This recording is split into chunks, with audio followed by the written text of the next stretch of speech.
Welcome back to one and all. Let me remind you that my name is Chris Mahan, and this blog, this second blog, is again based upon my book of poetry, Reflections of a Wandering Celt. Reactions to my last video were pretty positive. Everyone who commented noted that for a first attempt I hadn't done too badly. But there were a couple of comments. One was that the background music was a little loud in places, and I'll try and do something about that this time. Also, I was looking away from the screen a bit much, but it's quite difficult when you don't have something that's kind of at face level to read from. Obviously, I can't memorize everything I'm going to say. And the other comment that was made, which I can do very little about now because it's done, was that I read all of the foreword to my book of poetry, but I was on a bit of a hobby horse there in that I was trying to put across my point about the lack of lyrical poetry in modern books, and how much I want to change that. I think free verse has its place in the genre, provided it's really good stuff, but I really miss good lyrical poetry, and I was trying to make that point, and now it's made, I can forget about it. I would like to thank all those generous people who commented and who passed on the video to various interest groups. Maybe we can get something going here and bring the knowledge of accessible poetry to a wider audience.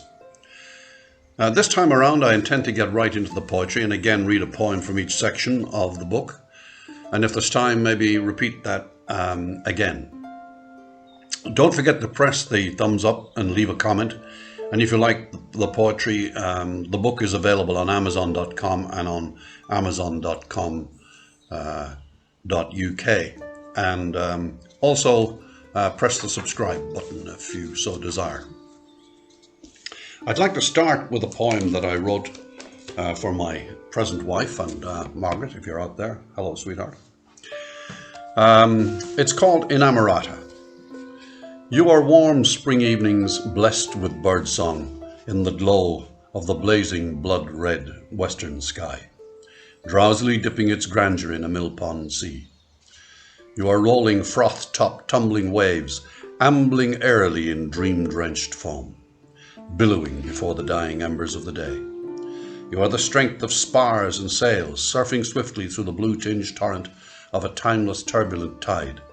You are promise in the magic of the morning mist, seared slowly by the burgeoning sun. You are noonday on the grass-green ground, sheltering shyly in a scented sapling stand. You are mild, mellow meadows in the full of day. You are my love, what need of more to say? And so to the nature section. I was born in Tulla, County Carlow, as I've said before, in the province of Leinster, and there were two natural features that dominated my life. One was the Blackstairs Mountains, which I could see from the back door of our house.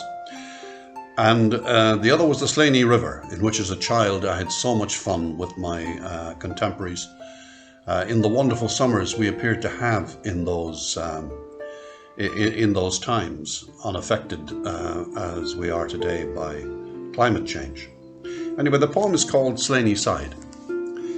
When you come to seek me, come down by Slaney Side, where the valley sweeps from Knocknacree through Tullow like a tide, where the river plunges onward by the Blackstairs rolling ridge, past beautiful Bunclody and on to Wexford Bridge. And when you come to seek me, down by Slaney Side, you'll likely see the otter free and the badger running wild, where salmon leap and trout abound and wild fowl gather near, as the graceful swan and the waterhen their bustling broods still rear. And having sought, you'll find me, down by Slaney Side, patrolling on the riverbank with a collie at my side, among the lush green meadows and cornfields fat with grain, or resting down at Ahaid Falls by the water mill's remains. Or maybe when you seek me down by Slaney side, you'll see me climb Mount Leinster, the heart of Carlow's pride. High in those haughty mountains, where on a clear bright day, the view embraces all four coasts and takes your breath away. But most of all you'll find me down by Slaney side, amongst a kindly people whose fame is justified, for country charm and sparkling wit, and a ready helping hand, where a stranger finds a welcome unrivalled in the land. And so to a poem about a great city in Ireland which has had a bad press for many, many years. Belfast has for so long been the focus of appalling sectarian violence in the past. But it is a vibrant, culturally diverse hub on the River Lagan in Northern Ireland. It has some of the nicest people imaginable on both sides of the religious divide. Unfortunately, it is the violent few who get all the press, and this poem is an attempt to redress that myopic view. We can be glad and thankful to the Lord that we have the Good Friday Agreement, which has brought peace to that wonderful part of my native land for so many years, and we can only pray that that will continue well into the future. The poem is called Belfast City, and it clearly addresses a time when things weren't going so well in Northern Ireland. Belfast City. Slow flows the Lagan like a lazy ox-drawn wagon, meandering its way towards the sea, through a city racked with pain, branded with the mark of Cain, an open wound for all the world to see. Those in power would have you believe that outward signs deceive, that all is well on Shankill and the Falls. Well, if this is how things are, and there's no sign of a war, why does Belfast have 13 dividing walls? When viewed from far away, Belfast lives a normal day, but police and soldiers constantly patrol, and the tension in the air marks a level of despair that never fails to eat into the soul. Even taxis segregate. We shop behind security gates, in modern malls in front of City Hall. If all is calm and so serene in this idyllic scene, why does Belfast have 13 dividing walls? The tragedy is plain. Both traditions are the same.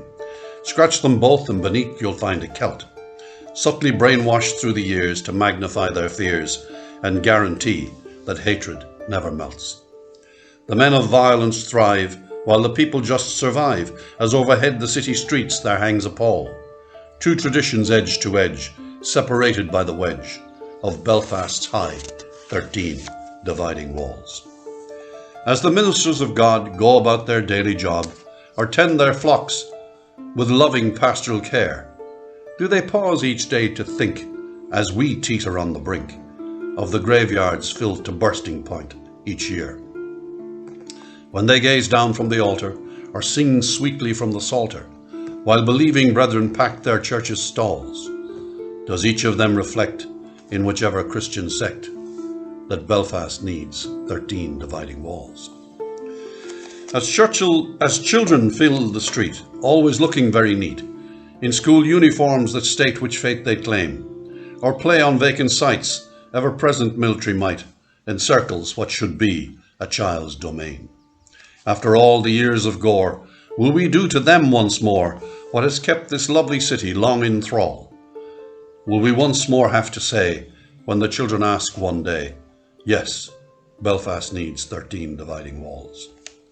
There was hope in Belfast town when the Berlin Wall came down, that people of goodwill could now decide to forge a peace at last that would exorcise the past and draw back from the brink of suicide. A people tired of strife, hungry for a better life, till at last through Ulster's halls would come the call, let peace of Jesus reign in our city once again. Belfast doesn't need 13 dividing walls. Every morning as I drove into work on the North Quays in Dublin, I saw 4 winos, 3 men and 1 woman, sitting on a street corner, just off the main road, probably having been let out of a night shelter. I decided to give each one of them a personality and a history in this poem. Sometime after I wrote the poem, through a mutual friend, I met the lead singer of the Dubliners folk group, Ronnie Drew, the man with that lovely gravelly voice that we love to listen to. Ronnie was looking for material for an LP, which he was eventually going to make. It never actually happened, but I gave him this poem, The Street Party, to take home and have a look at to see if it was suitable for a vocal on his new LP. He gave it to his son Phelim, who was an actor then appearing in the Andrews Lane Theatre. Phelim read it and exclaimed to his father after he'd read it, "Holy hell, Dad, this is great stuff. Does your man write plays?"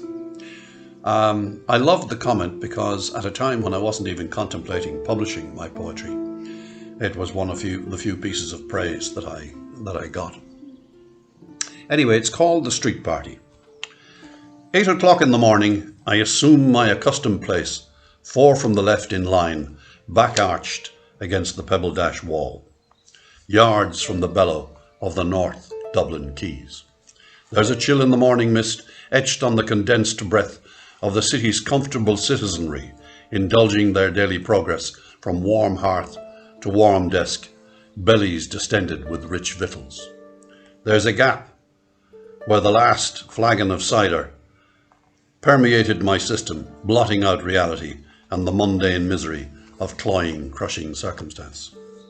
I feel an elbow in my ribs, jarring my harrowing hunger, as a second place from the left is filled with Gemser's jovial jug.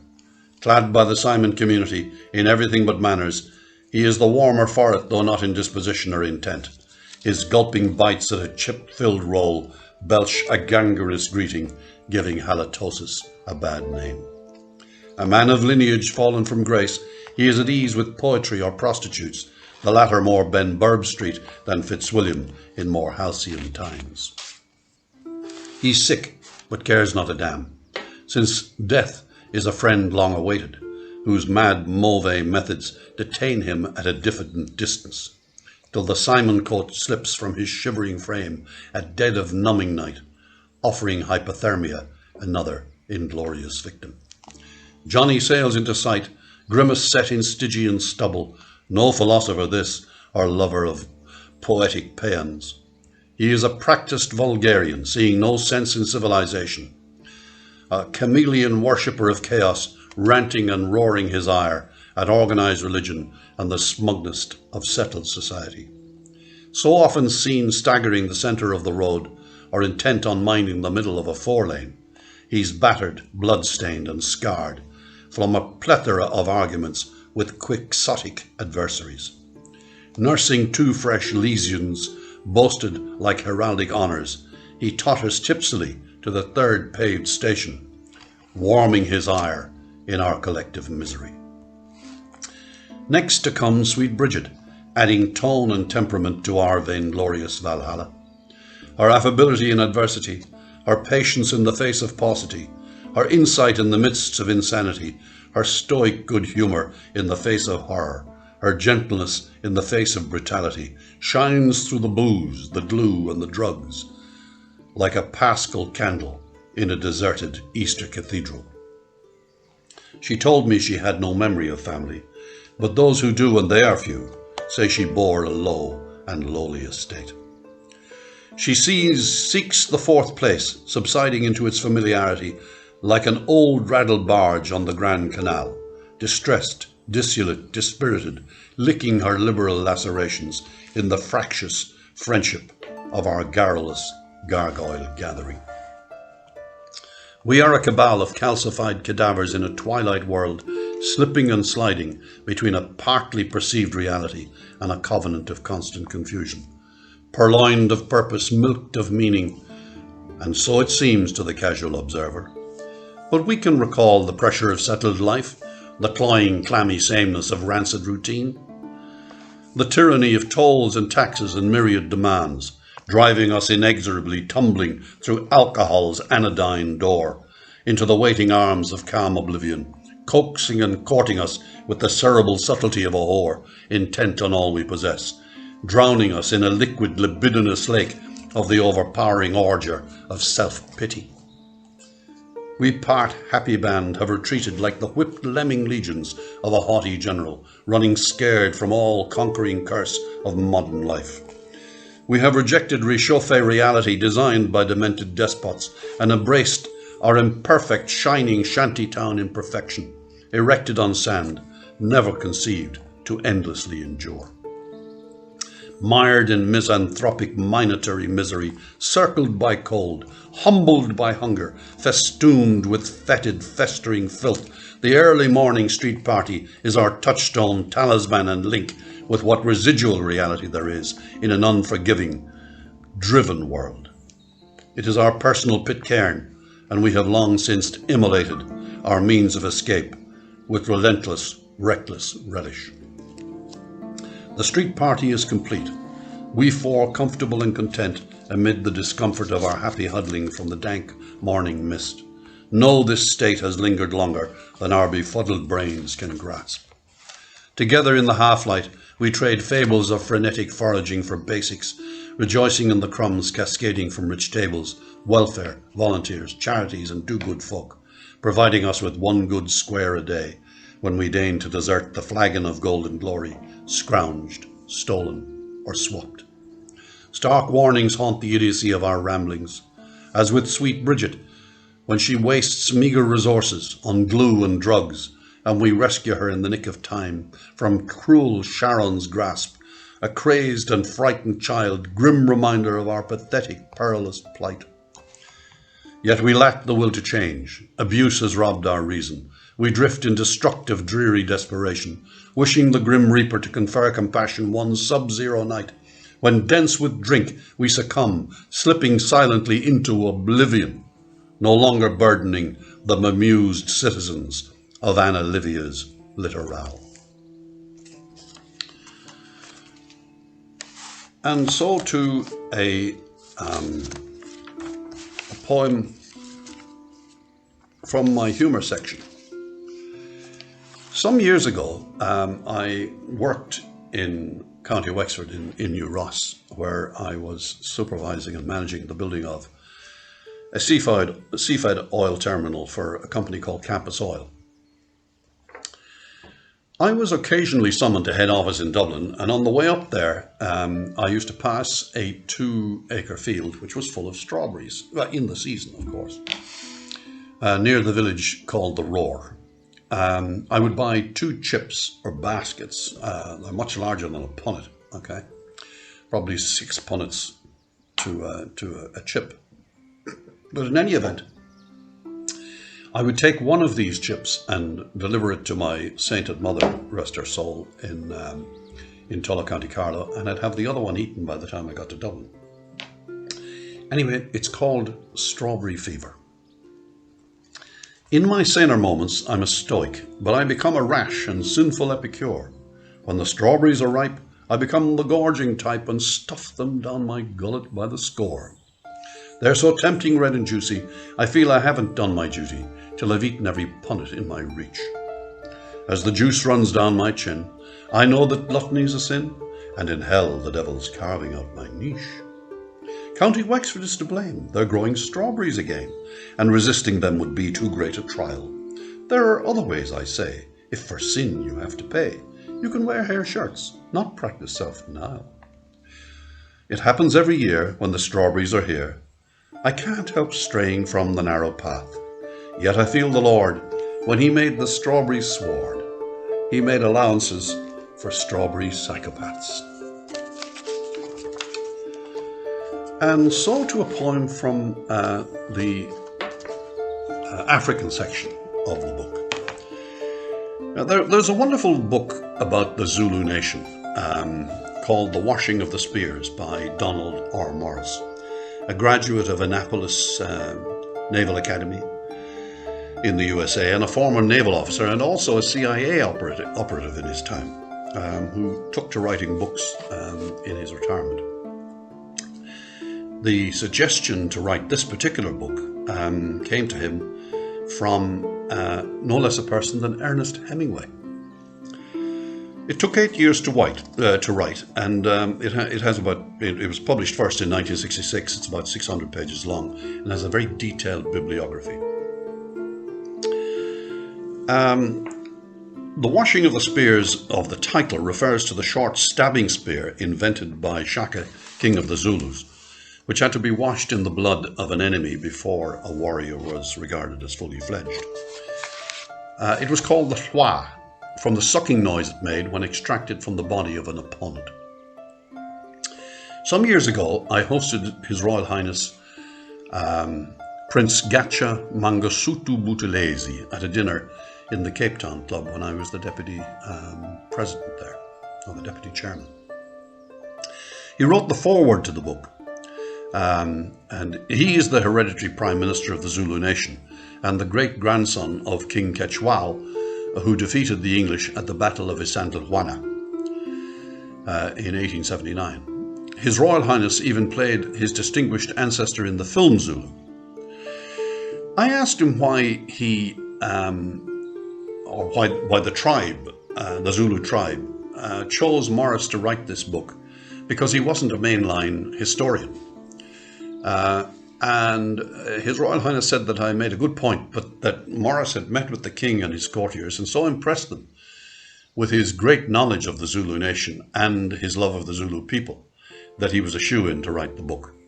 One other interesting point about Gacha Buthelezi is that in the film Zulu, in which he played Quechua, his great-great-grandfather, they didn't know how to finish the film. The director wasn't sure how to finish the film. And if you remember, it ended with the Zulus having been defeated by the British, 600 of them having been killed. They left the battlefield, and Stanley Baker and Michael Caine were mopping their brows, when suddenly the Zulus came back up over the hill and began to beat their short spears on their shields and shouting the Zulu war cry, which is Usutu. And Stanley Baker turned to Caine and said, "Oh my God, we don't have to do this all over again." And the Afrikaner who was with him laughed at them and said, "You Engels, you English, you don't understand Africa or its people. The Zulus are saluting you as brave men." And Prince Gacha Buthelezi said, "You know, Chris," he said, "they didn't know how to finish the film, and I gave that idea to the director." The poem is called Amazulu. The ghost of Shaka Zulu stalks the ground. The regiments have departed the great kraal at Ulundi. No longer heard the impis beating their shields with the blood-lusting hwa, nor the battle cry Usutu on their myriad manly tongues, proclaiming dominance of the earth. The war chiefs have fled the field, their ostrich-plumed glory reduced to a tourist attraction, strutting a bogus battlefield, prancing a soap opera stage, mouthing scripts written for them by men of straw in coconut ink. All we possessed is flawed. The tenderpreneurs toy and sing of long laid down Mshini Wami, cutting swathes through old traditions while abusing reed dance maidens. The Drakensberg pound with empty songs, ringed with lies, the Ujanele in fake leopard skins, lust for empty honours falling from BEE tables, these crumbs that do not satisfy an ancient nation's hunger, centred in a glorious past, as the Amazulu hear faint echoes of the hwa beating on Shaka's shield. Unfortunately, in the modern era, many of the noble warrior instincts of some Zulus have been subsumed into the general corruption that has assailed the body politic in South Africa since the creation of the new republic, and the poem reflects that sad situation. I should explain some of the terms used. Toying is, you may have seen it on television many times, when African people are demonstrating, they tend to dance, and that's called toying. And the Isilungu are the English, Isandlwana, of course,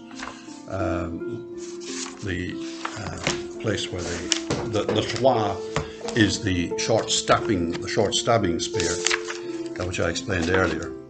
The Amazulu or the Zulu tribe, Imshiniwami is my machine gun. The Ujanele are the generals. The tenderpreneurs are black entrepreneurs benefiting from black economic empowerment tender processes. BEE is black economic empowerment, and reed dance maidens are concerned. Every year the Zulu maidens parade bare-breasted for the Zulu king in a ceremony called the reed dance, and he picks one of them to be his next bride. Returning again to the beginning of the book,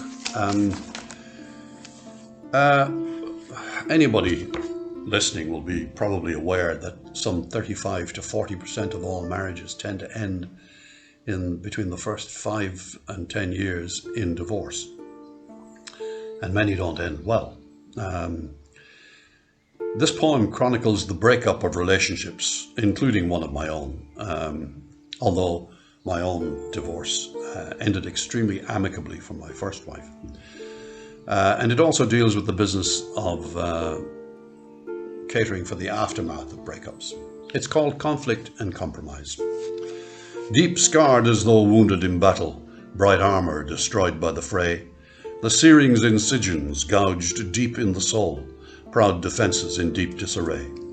Strong battlements stormed, surrender pleas scorned, no remedy left but to flee to a haven of rest, there to pray for the zest, to shake off life's cold tyranny.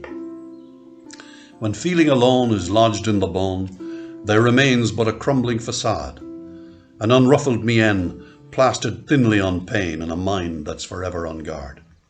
The hurt goes down deep, a stranger to sleep, cruelly racked by regret and remorse, as reason recedes to permit angry deeds, tortured logic, and sometimes brute force. Yet just under the skin, welling up to the brim, there are the ones who were lost on the way, somewhat misunderstood and basically good, more bewildered with each passing day. Time, the great healer, pointedly fails to render his services free, as insides still churn and memories burn, storm-tossed on a deep rolling sea. Friendships are tried and many subside, leaving only a true faithful few, who, while not taking sides or widening divides, hold a sensitive, sound, balanced view. But their love's an aside, for it can't fill the void, hollowed out in the harrowing fight between those whose love died, poisoned slowly by pride, and fears like a child's in the night. The threshold of pain, like the winter's wild rain, recedes and becomes less intense as the real world intrudes in the dark interludes, cutting soft through the mists of pretense. At last a dull ache, at morn when awake, pursued by the remnants of dreams, reminds there's no rest from this crushing bequest, as life slowly parts at the seams. Now and then in this pattern of conflict, a silk thread of light can weave through, to substitute hope for despair with colours of delicate hue. Unobtrusive and seldom demanding, content but to glow in the dark, the rare loving glance a great triumph, or chance complimentary remark. So often a love needing love, its emergence a product of fate, as though one wound were healing another, and thus making sorrow abate. Maybe total commitment is lacking on one or both of the sides, but a deep understanding is nurtured, in which mutual longing abides. The ghosts of the past may still linger, their torture as yet unappeased, in the birth of a burgeoning friendship, their final defeat is perceived. Even then, nothing's finally certain, for doubt's a formidable break, as each new emotional foray brings a little more trust in its wake. Tender advances and words sweetly said, in passion or merely at play, slowly narrow the breach and progressively teach a lost soul to regain the way, until drawn from the dark and into the light, it walks in fresh flowering fields, in dew-bedecked corn, shining golden at dawn, reminiscent of ancient wrongs healed.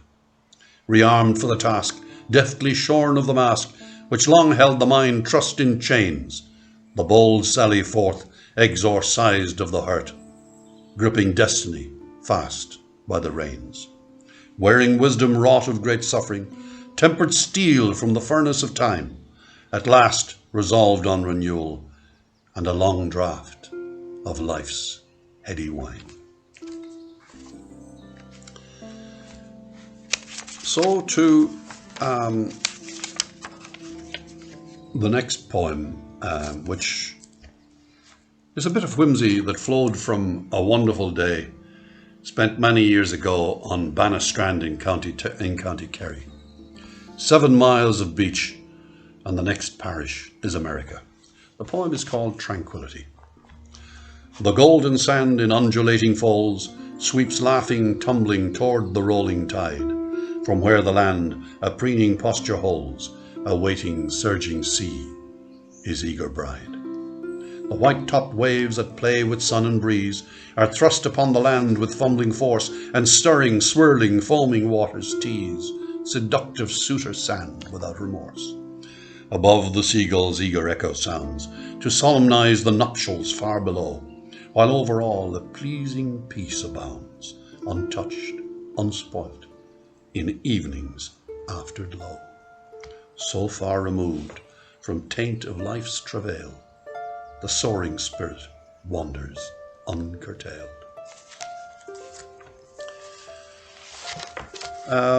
Some years ago, on many occasions, I would be asked, because I was an Irishman in the United Kingdom, I'd be asked to explain the whole business of Northern Ireland. You know, the English just couldn't understand why it was happening at all.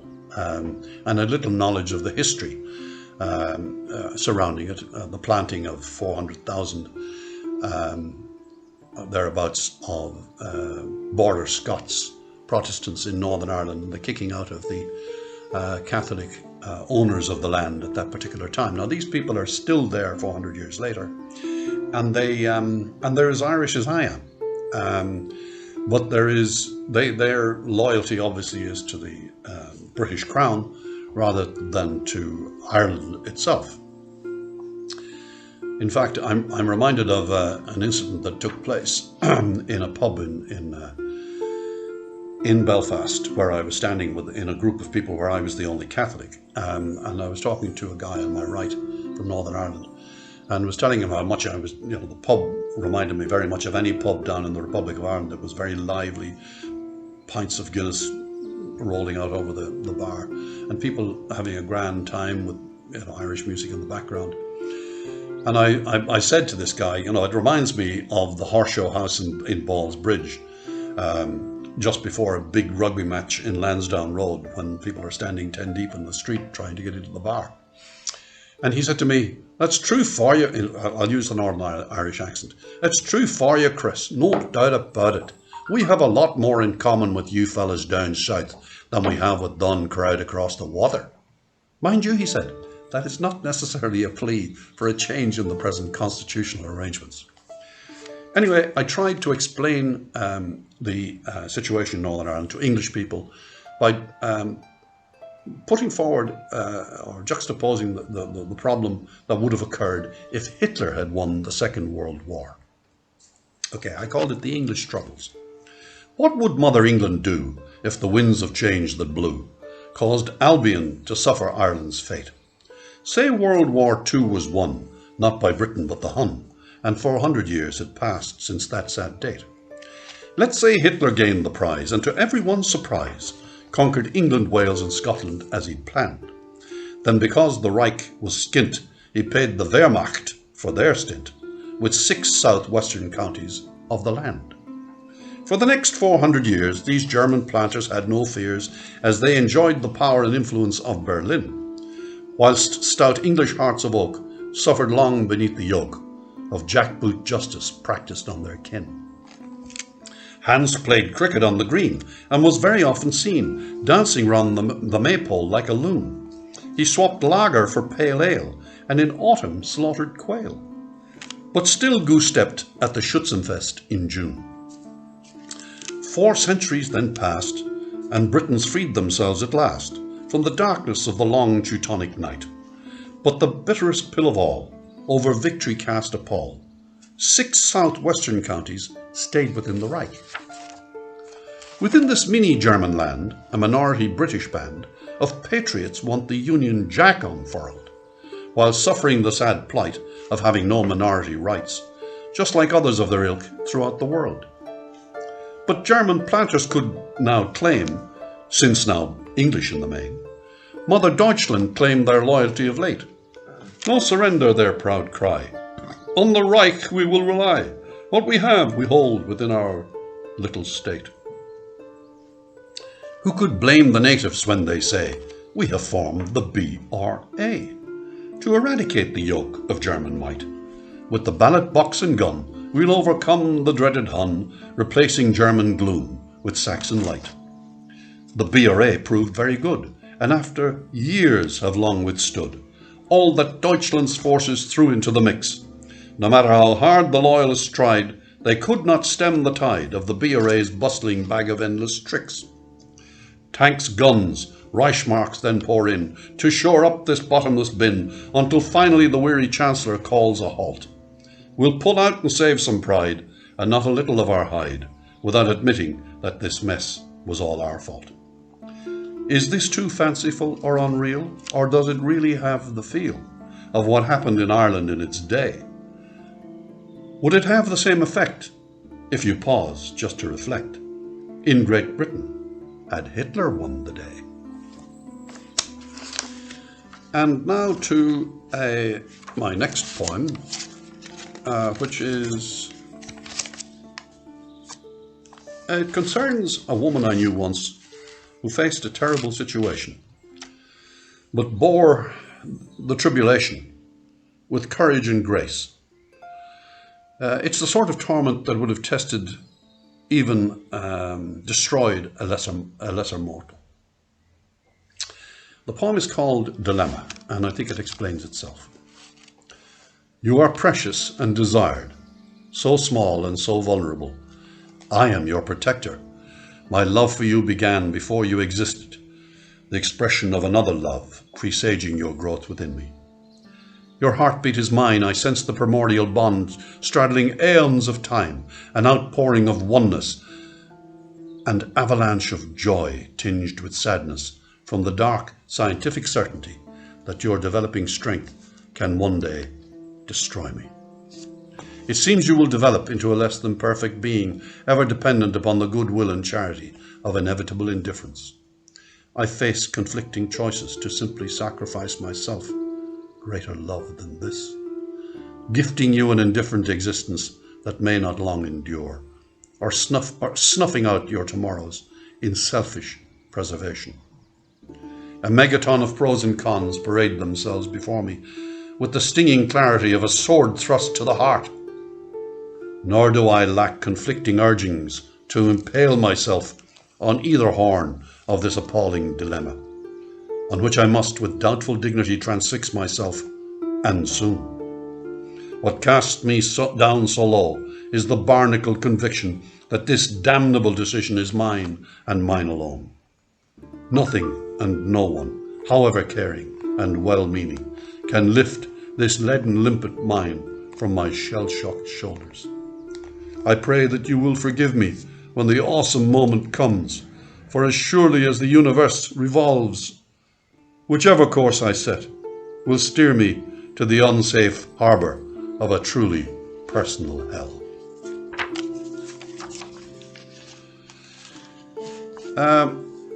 When I worked in Dublin, I did a lot of driving around Dublin City, obviously, and from time to time found myself in the inevitable traffic jams.